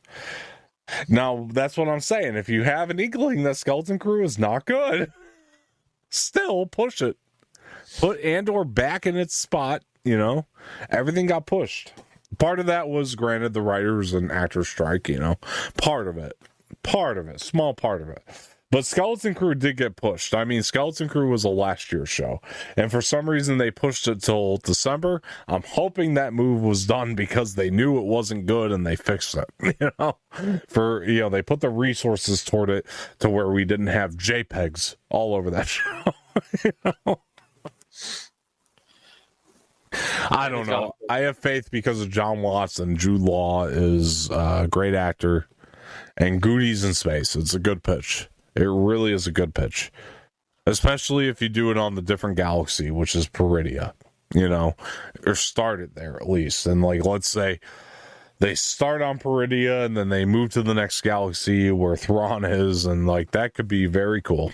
You know, that's the Goonies adventure. Let's go to the galaxy far, far away where Thrawn is. That could be interesting, just depending on how you approach it, you know. I've been meaning to ask you something, sir. What is your wildest dream Star Wars project? Death Troopers. Oh, that's good. That wasn't in my mind. Death Troopers, that's so different than anything I've gotten from Star Wars. I think it's a cool story. And you could do it animated, you could do it live action, you could just have fun with it. Yeah, I agree. Be a good little Halloween classic to throw on. You can kind of do it like that Marvel Zombies episode of What If in a way. Yeah, you can do it like that. You can extend it further than that one episode. Yeah. Which, by the way, isn't there a Marvel Zombies animated series coming along with it? I'm pretty sure. I thought there was. I've heard about it, but I just haven't seen anything else a while ago. There was, I'm pretty sure. There hasn't been an update in a while. Yeah, I don't know. Mine is of all the projects to do this with, because there's other ones that need more help. But no, mine is George Lucas, the sequels. Well, yeah. Go back and fix them a little bit. There's improvements to be made. I think everybody, despite your feelings, and for context for the audience, I don't know if you guys know this, I like Force Awakens. I have problems with it. I love The Last Jedi, and I very much I at least dislike The Rise of Skywalker. But even with The Rise of Skywalker, I'm like, there's a good movie in there. And then like I think most sequel fans feel that about any of them that they dislike, is like, there's a good movie in there. Go back and fix them. That would be my I'm not talking about remake them, because I think they casted those very well. I'm talking about restructure, put the deleted scenes back in, you know what I mean, things of that nature. Give us the director's cuts of those, you know what I mean, fix them. Like, actually fix them. There were more scenes shot for Rise of Skywalker. We all know that because y'all avoided to put those on the Blu-ray. Even though Last Jedi and Force Awakens, you can see all the deleted scenes. There's structure issues. You guys can fix them. Fix the sequels. That would be my dream project. I mean, another dream project I would love is the What Ifs.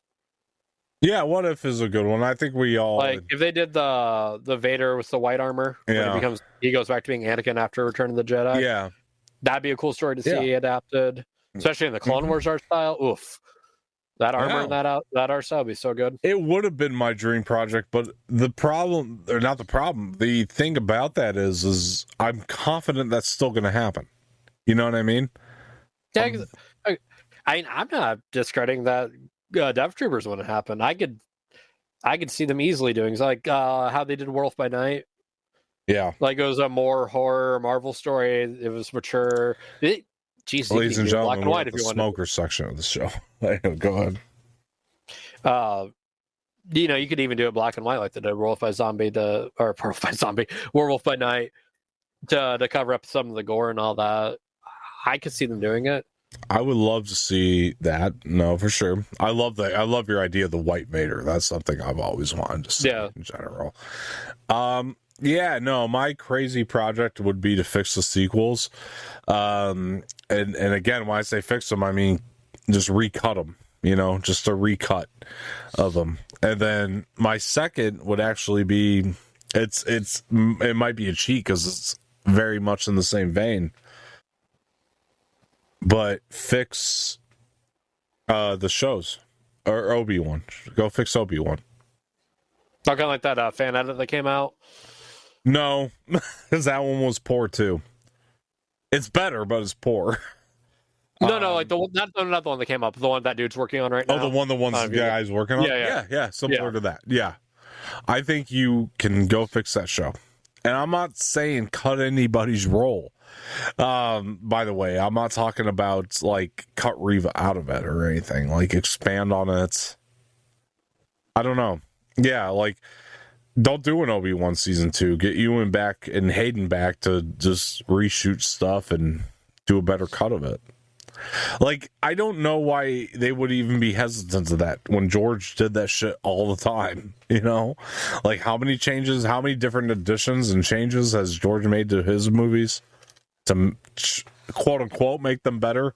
Some of his changes I agree with, some of them I don't, and that'll just be inherent with the projects in general, but, try it. You know what I mean? I think that's part of what Star Wars has that other things don't have.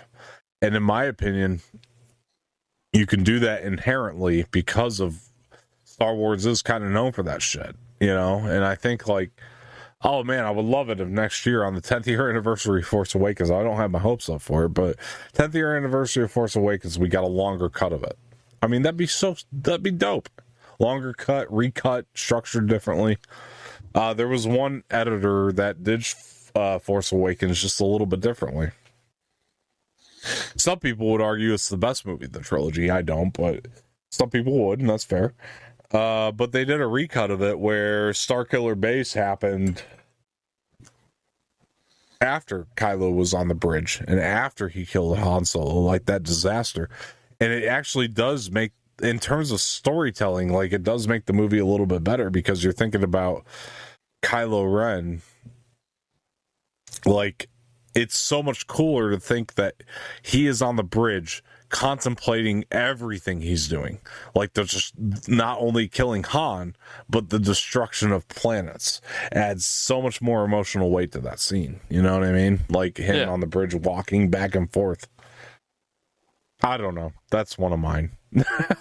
I don't know if you have anything more to add to that. I guess if I had to add a third, it'd be the Thrawn, the canon trilogy, not or the. This is gonna be like a really wild card. If they brought out that PS2 Darth Maul game they're working on, I'd love that. I'd love to see that. Yeah, no, for sure. There's a lot of canceled games that they could bring out and then roll out. I don't know what the hell's going on with KOTOR. I don't have faith in it coming out anytime soon. My new guess would be 2027 for that if we ever see it. I don't even know if it's getting worked on. I think it's going to be DOA. Yeah, no, for sure. But like, if it ever happened, it'd be 2027. That would be my new guess for the closest date we can. That's just the closest guess. But even then, I'm like not confident. And yeah, I don't know. I do think that there's an opportunity to bring forth projects that we just, I don't know, man. It just feels like there are really good opportunities that they just don't capitalize on sometimes. You know what I mean? And I say that again, knowing how hard it is to make shit. It's a miracle anything gets made at all. But like, I was reading Plagueis today, and I'm just sitting there like, this is so dark. Like, even in the first 2 chapters, it's almost uncomfortably dark. And I think that's because, not in terms of what I watched in general, but in terms of what I watched in terms of Star Wars and read in terms of Star Wars. And I think I meant that in the sense that, like, yeah, man, it just feels like everything has to be so sugar-coated right now or something. I don't know. I don't know if that makes sense. Like, it's padded. You know what I mean? Like, everything is padded. And I'm not saying go make a freaking Darth Plagueis adaptation. Be freaking cool. But because I do think that does go into like uncomfortably dark territories, and reading the first 2 chapters of that book, I was even thinking to myself, if they made this into a movie, it wouldn't make money. It really wouldn't. It's like on a... Yeah, it's just in a different level of dark. It's just not for general audiences. Well, I mean, think about it. What's one of the film genres that makes the most money in the box office? Horror, but you really had to like market it as that. You know, you couldn't market it the way you market movies now. Star Wars horror would attach to people or would attract people. No. But to your point, I do think that there is a lack of horror elements in Star Wars.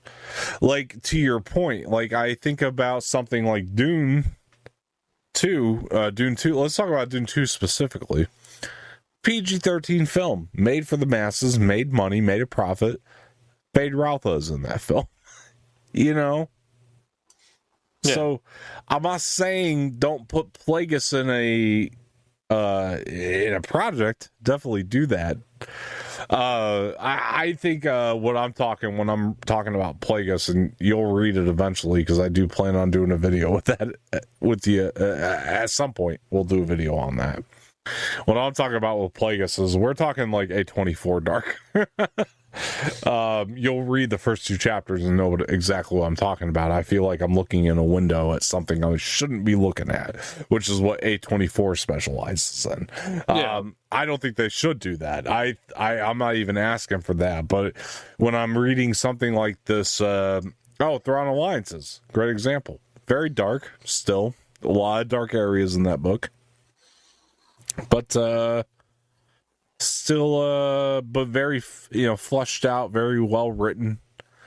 That's what I want to see them do. That will appeal to the masses. I do think that audiences, they're getting a little smarter. Just a little bit. I know we were pitching about moviegoers at the beginning of the show, so maybe that doesn't line up, but I do think that audiences in general, they're getting smarter. I do think, to a degree, you can make smart stories. That's what it comes down to. I want these stories to get smarter. We were talking about Acolyte and the stupidity of it. It's not a smart show. Like, let's be honest. Like, Acolyte, it's anything but a smart show. It's not, right? I mean, I always say Star Wars is inherently dumb, but it's like fun dumb. It's like kids, playing with your toys is always what I call it. Star Wars, it's that toy show like Ghostbusters. Ghostbusters is dumb, but I love Ghostbusters. I think Star Wars doesn't need to get. I mean, it's cool to venture outside of the safe zone of Star Wars and doing something more horror-esque or A24-esque. Sure, but I mean, I don't think like Star Wars is I always say the cancer to Star Wars is the constant. It's happened with the sequels, man.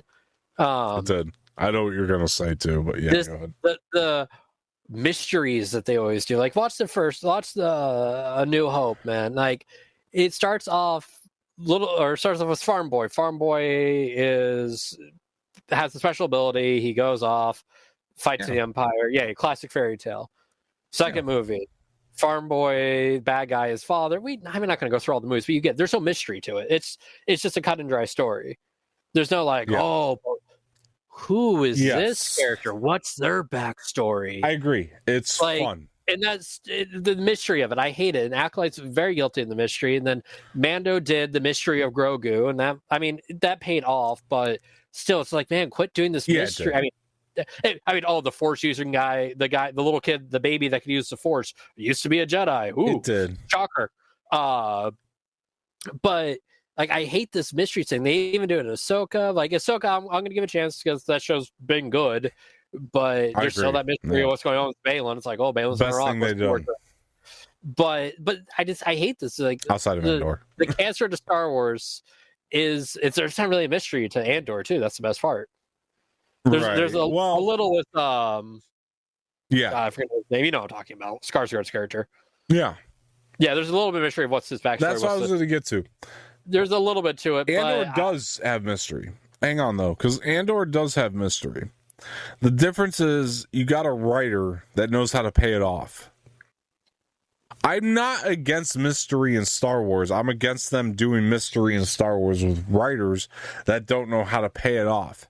Now, that's not an insult to... Deborah Chow directed, not wrote, but directed Obi-Wan, right? Now, me saying that, not that there was much mystery to Obi-Wan, let's be fair, but like let's take Deborah Chow as an example. Whatever. That's not me saying that Deborah Chow, that's not an insult to her if I said Deborah Chow shouldn't do mystery because she doesn't know how to pay it off. I feel Deborah Chow has a certain set of skills and should stick in that lane. That's all we're saying. I do think Andor had a couple bit of mysteries to it. I mean, I do think that, like you said, Skarsgård. I think the prison thing was a mystery. The whole prison. Yeah, but it paid off pretty quickly. Like, it's like, I'm fine with the little string, like the it little did, string because you had a good writer in there who knew how to do it. Yeah, it was paced well, but like with the Grogu thing, I think was stretched out too long just to find out. He's a one. Andor, not Andor. We still don't know everything about Grogu. Let's be fair. Like, we got a little bit, but I don't know. Hopefully that pays off in the movie. I would imagine it's called Mandalorian Grogu. Maybe. Hopefully, that's Maybe, yeah. We still don't know how Asajj is alive. Like, what's Jon Favreau's best movie to you? Yeah, let me look up his filmography. Yeah, no, I'm getting somewhere with this though. It will be relevant to what we're talking about. By the way, like, I'm gonna make a point. And I think they started. I'm assuming you're saying you mean directed. Directed, yes. Sorry, yeah. And I'm going to make a point here because I think we'll both agree on it. But I do think that it will tie back into Star Wars. Oh, right here. Oh yeah, hands down, Cowboys and Aliens.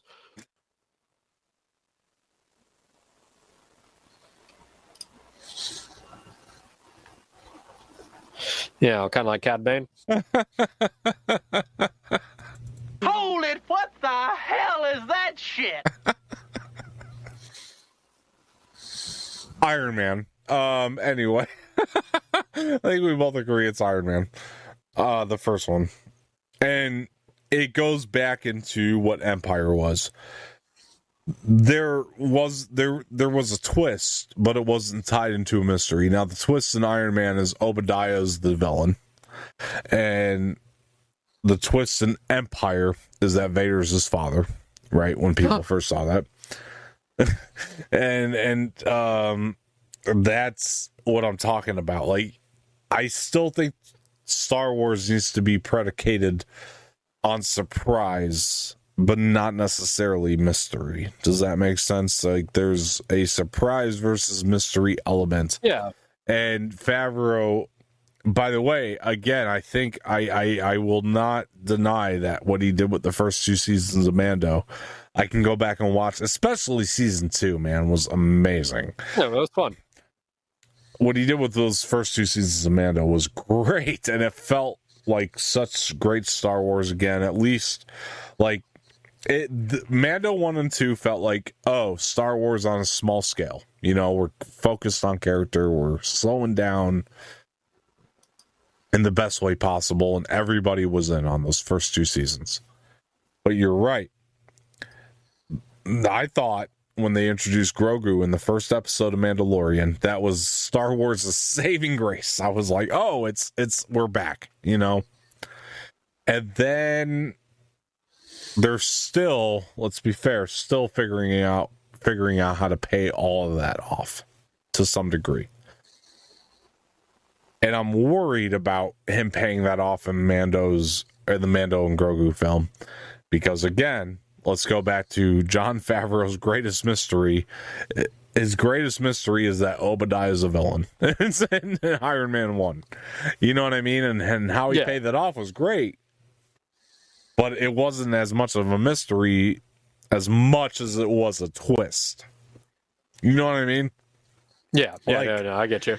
There was no mystery there's a difference going into Empire Strikes Back. There's organic mystery, and then... Yeah, I think you muted yourself. No, keep going. You're good. There's organic mystery, and then there's like the stringing along mystery that's kind of plagued Star Wars recently. Yeah. Ever since, because I remember, like, you know, when Last Jedi came out, people were like, okay, Kylo Ren's going to be this, and it's going to tie to this and this, and you know, everyone speculated, and I think Disney's like, oh, that's what gets people liking Star Wars is all this mystery, and then they just kind of lost the plot. Well, yeah, and you know, granted, it is a mistake to bring in mystery. If you approve a director like Rian Johnson, right, for Last Jedi, you're essentially inviting that, because that's what Rian does best. Is he is so good at the mystery. That's what all his movies, even starting from Brick, it's a mystery. Brick is literally a mystery from the very beginning of that movie, and that's what they approved. You know what I mean? Doesn't make it right, you know, but that's what they approved. And they said, because they knew in their heart of hearts, I think, that Rian Johnson's going to give us at least a good twist, and there was good twists in that film. I mean, there was a couple moments I remember watching it at the initial event that I went to see that. There were definitely moments that had people oohing and awing and going, holy shit, you know, Luke, you know, not actually being there, or, you know, a couple other things too. Now that doesn't mean that's what's best for Star Wars, you know, and they for some reason, they have gone I thought it was okay for Rian to do one film, but it doesn't mean you go the Rian Johnson route for the rest of the way. You know, you still got to go back to your roots. Now, granted, Ahsoka does have mystery, but like, let's think about what Ahsoka did very well. First of all, it was the mystery of who are these people, right? Baylan and Shin. Yeah. It paid it off pretty immediately, because the difference that Ahsoka did, as opposed to a lot of these shows, is what Ahsoka did is it kind of like had Hu Yang step in there and be like, look, these Baylan, I could tell you at least, was a Jedi, like, you know, who was trained in the temple, so he knows Baylan. So it's paying him off pretty immediately, these twists, this mystery, you know what I mean? Like, it's paying it off. And I think he knew Anakin was Vader too. What's that? He knew Anakin was Vader as well. Exactly, right. So it's like, it's really working into the fabrics of Star Wars in the best way. To your point. And I also think that the other thing that Ahsoka has going for it is, like, it felt like it was there to be set up. Like, and even I go back to the beginning of or not the beginning, but the beginning of Kevin Kiner's final score for that show felt like the tone of it, that score just told you don't have to be a genius to figure this out. Like, the tone of that final music tells you this is just the beginning. That's why it's one of my favorite Star Wars scores of all time. that final credit score of the ending of Ahsoka, where it was like, we've reached that score. That score tells you a couple different things. I'm going to geek out for a second. One, it tells sorry, but while you geek out real quick, I actually have a phone call coming through, so I'm going to take it real quick. Okay, let me tell the audience then. That score tells you a few different things. One, we have a winner on our hands. We made a show that we're very confident in. Two, this is just the beginning, folks. You have no idea what's in store. Three, the third thing that score tells you is, listen up, guys. This is epic. Like, what we got coming is epic, right? Like, it sets up those three different things. Let's just move on. Let's do that. How about that? So, I did want to talk about, I did purchase recently the Alphabet Squadron book. Very excited to read this. This is a canon novel. This takes place in the New Republic. And this is a team of a squadron, basically, of a bunch of different fighters, which is, I think, why they call it Alphabet Squadron, because it's like Y wings, A wings, X, or, you know, all different types of wings, so to speak. This is a team in the New Republic who has to take care of at least in this first book, it's a trilogy of a rogue group of TIE fighters, but they're all put together by Hera Syndulla in the New Republic, so I'm very interested to read into that. That's one of the things I've been diving into, and hopefully one day Josh reads this book too, and we can do a video on it one day. There's, I know where I can get my hands on a hardcover. Oh, perfect. Fairly cheap. That's true. Yeah. That's true. You do. But yeah, excited to dive into this trilogy. I have actually heard it's really surprisingly not one of the popular ones, but the people who've read it have said it is one of the best that they've done in canon. So very excited about that. I think for me, one of the best canon ones was the Aftermath novel, also taking place in the New Republic. I think the New Republic stuff is just rich for content, whether it be books or movies or shows or whatever. So yeah, man. With Hera in it, I'm on board. She's one of my favorites. Mm-hmm. That trilogy is following the squad that she put together. That's the whole idea. Nice. And very excited to read into that. And everybody says, it's actually how Jason learned his alphabet too. That's kind of cool. It's most likely she just read him the book. She just read him the book and was like, yep, telling him A, B, C, D, E, F, G, H, I, J, K, L, M, N, O, P. That's copywritten. You got to stop. Oh, damn. I wish I knew. Yep. I wish I knew. Oh, stop that. There we go. He got on the repeat. That's also copywritten. So I figured out our break countdown. If I put it on the loop, it'll keep going. So the fact that was the issue. So that's why that one kept going the way it did. But all right, so we do have news, surprisingly. Let's talk about this news here. All right, that is the episode IMDb. But all right, so let's talk about this Star Wars Shawn Levy movie being penned by filmmakers collaborator Jonathan Tropper. Deadline has confirmed that Shawn Levy directed Star Wars movie we first told you about back in 2022 is being penned by Jonathan Tropper. The news comes as Levy is about to detonate this summer with his directed Marvel Studios feature Deadpool and Wolverine, which some tracking services have had at a $200 million opening, and others as the biggest R-rated domestic start of all time, beating the original Deadpool's $132.4 million.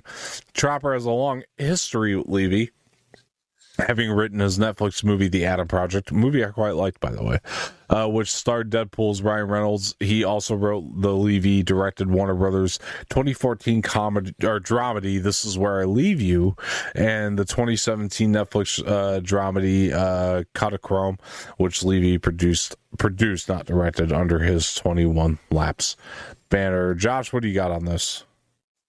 Well, you kind of gave me a little sneak peek of what the news article would be this week, and I said I had a little opinion on it. Yeah, go ahead. Man, I am getting tired of hearing this person's Star Wars movie has a writer. This Star Wars movie has a director. I hear about all these Star Wars movies, but I don't see these Star Wars movies.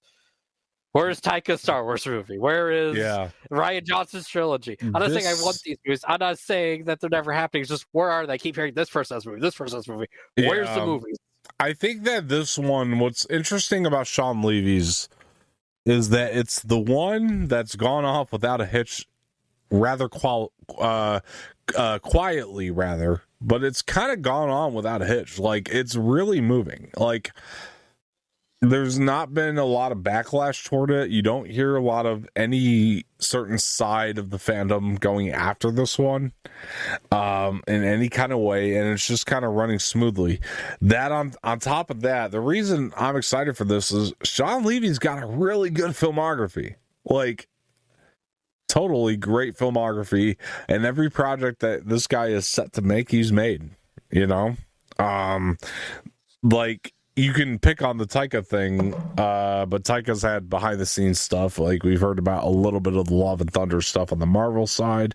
And then you hear about like Patty Jenkins, right? Like, it's like, where's Patty Jenkins' Rogue Squadron movie?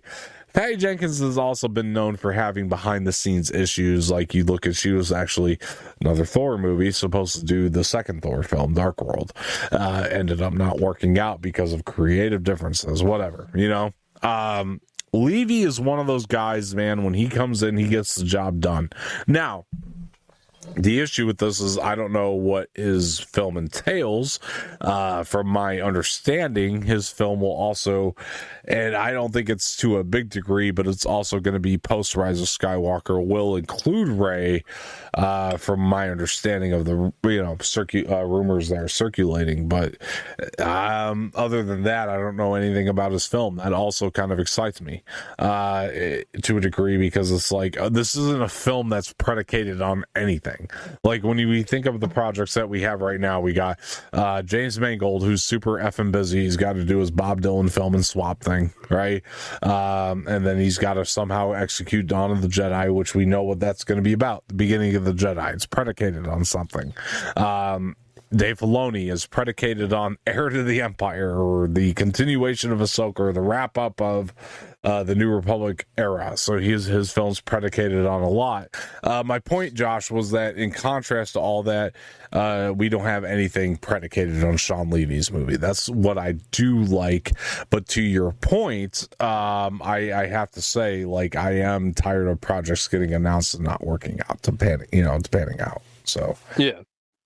I see your side of it, but with Shawn Levy's in particular, he's a guy that sets out to make something and it happens, you know? I don't know. What do you got? Well, I mean, that was my take, was that these movies get announced and they never come out. No, you're good, man. So we are going to wrap it up here. We got canceled like a Star Wars movie. Yeah, I guess so. The mouse came for us and was like, "You will not talk about the Shawn Levy project. I don't care if Deadline's talking about it. You guys will not." No, I'm kidding. Look, guys, we encouraged Jon Favreau to do a Cowboys and Aliens too, though. That was kind of cool. I encourage Favreau, Filoni to go do Old Republic. That's what I've always said.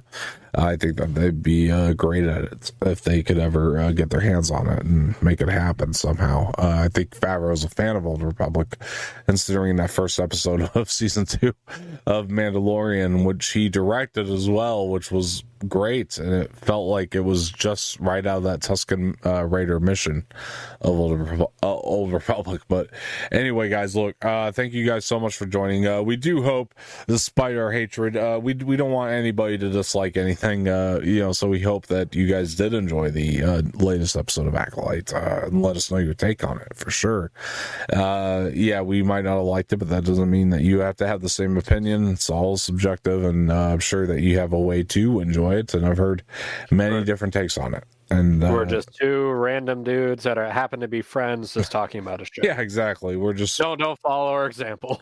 Very very free for all over here. So yeah, man, for sure, I agree, and we hope you did. We hope you liked it. We don't wish hate, or we don't wish that the things you watch you hate. So yeah, for sure. We're gonna wrap it up here. Once again, this has been Starlight Shadows. Josh, where can people find you before we go?